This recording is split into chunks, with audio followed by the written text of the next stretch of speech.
Salut à tous, j'espère que vous allez bien. Une fois de plus, je ne vais pas démentir un slogan qu'on connaît tous: il n'y a que les idiots qui ne changent pas d'avis. Eh bien, je ne fais définitivement pas partie de cette catégorie de personnes, car j'ai décidé de revenir sur la décision que j'avais prise il y a quelques jours seulement, à l'occasion d'une vidéo que j'avais publiée dans laquelle je vous annonçais que j'allais maintenant convertir la chaîne en chaîne anglophone pour les mêmes conseils sur la gestion des connaissances, pour les mêmes conseils sur Obsidian, mais en anglais pour m'adresser à un public un peu plus large. Ce besoin, cette envie m'était venue parce que au mois de mars dernier, j'étais allé au sommet, à la conférence européenne internationale PKM, donc gestion des connaissances, à Utrecht. Et là, j'avais vraiment remarqué que, en tant que francophone, on est un tout petit peu perdu, oublié dans la masse, et que l'usage de l'anglais est malheureusement nécessaire, voire indispensable, si on veut être entendu, si on veut être vu dans la communauté PKM et dans le monde en général d'ailleurs. Alors, j'ai décidé de revenir sur mes pas, de revenir sur ma décision, et je préfère le faire le plus tôt possible, plutôt que de m'engager à tête perdue dans des productions de vidéos en anglais pour après faire backtrack. Ici, j'ai juste fait un ou deux essais et j'ai vu que c'est beaucoup trop fastidieux pour moi de faire des productions de vidéos, je dirais, avec un minimum de qualité dans une langue qui n'est pas ma langue maternelle.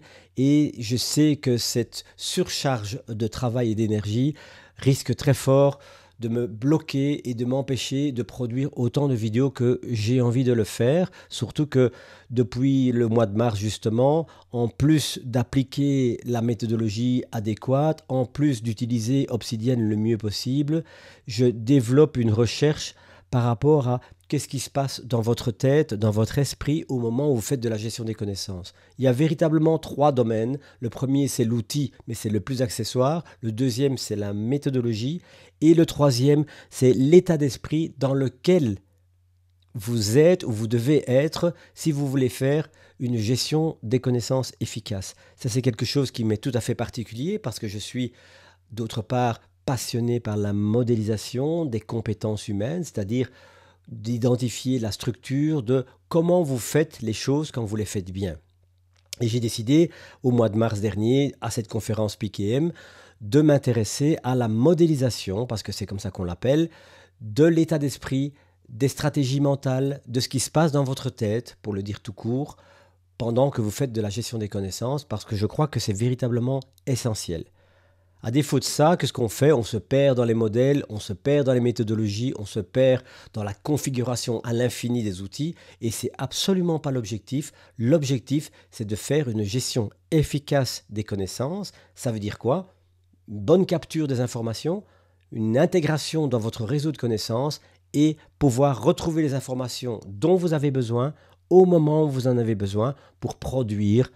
Et là, bien sûr, ça dépend de vous, des conférences, des livres, des essais, des briefings, des méthodologies, des cours, des formations, tout ce que vous voulez, c'est-à-dire utiliser la connaissance pour la mettre en œuvre quand vous en avez besoin. Et je sais donc que ça va en réjouir plus d'un, plus d'une parmi vous qui êtes abonnés à cette chaîne. Je vais continuer donc comme si de rien n'était. C'est un petit passage, une petite parenthèse qui aura duré quelques jours. Et je vais m'y remettre. Le côté positif de cette expérience, c'est que je veux me remettre à produire des vidéos. J'avais arrêté pendant plusieurs mois parce que justement, je m'étais posé la question de comment je veux envisager cette modélisation de cet état d'esprit, de la gestion des connaissances, et avec Obsidian, avec la méthodologie. Et maintenant, c'est beaucoup plus clair en moi. Je vais continuer en français. Je vais quand même ajouter, chaque fois que c'est possible, des sous-titres en anglais. Mais ça se limitera à ça. Je continue donc en français. Bonne nouvelle pour vous. On va donc continuer l'aventure. Et c'est par vos feedbacks notamment que j'ai pris conscience de ça. C'est que véritablement, il y a un lien qui se crée à travers ces vidéos, dans mon partage avec vous. Et je sais vos expérimentations et votre mise en place de votre propre gestion des connaissances. Alors mettez-moi en commentaire ce que vous pensez de ce virement-revirement. Si vous n'avez pas vu la première vidéo, vous allez peut-être vous demander mais qu'est-ce qu'il raconte?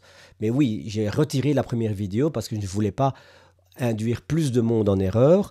Je vous confirme donc que je continue en français comme avant. Il y a peut-être une chose qui change et là j'ai besoin de votre avis. J'ai renommé la chaîne en PKM Mind, c'est-à-dire l'esprit du PKM, gestion des connaissances, et je voulais savoir ce que vous pensez de ce nouveau titre ou si vous préférez que je revienne à booster votre productivité. Titre qui d'ailleurs avait été choisi in illo tempore parce que je voulais m'intéresser à différents domaines de productivité personnelle. Or, je vois qu'avec le temps, j'ai rassemblé, concentré toute mon activité sur la gestion des connaissances, la gestion des savoirs. Donc PKM Mind, ça reste d'actualité parce que c'est un projet que je continue à aller de l'avant. Maintenant, j'hésite un peu à revenir sur booster votre productivité ou garder ce titre nouveau. Dans tous les cas, YouTube ne me permettra pas de changer encore une fois avant quelques jours. Je sais qu'il y a des protections à ce niveau-là. Donc, dites-moi en commentaire ce que vous en pensez et profitez-en aussi pour éventuellement me demander d'aborder l'un ou l'autre sujet par rapport à Obsidian, la gestion des connaissances ou tout ce qui fait votre actualité et vos questionnements actuels dans ce domaine passionnant de la gestion de nos savoirs. Il me reste à vous remercier si vous êtes resté abonné malgré cette fausse mauvaise nouvelle. En tout cas, on revient dans la normale. Merci d'être encore là et je vous dis à très bientôt parce que j'ai 2 vidéos sur le feu que je vais publier le plus vite possible. Ça va? Allez, à bientôt. Ciao.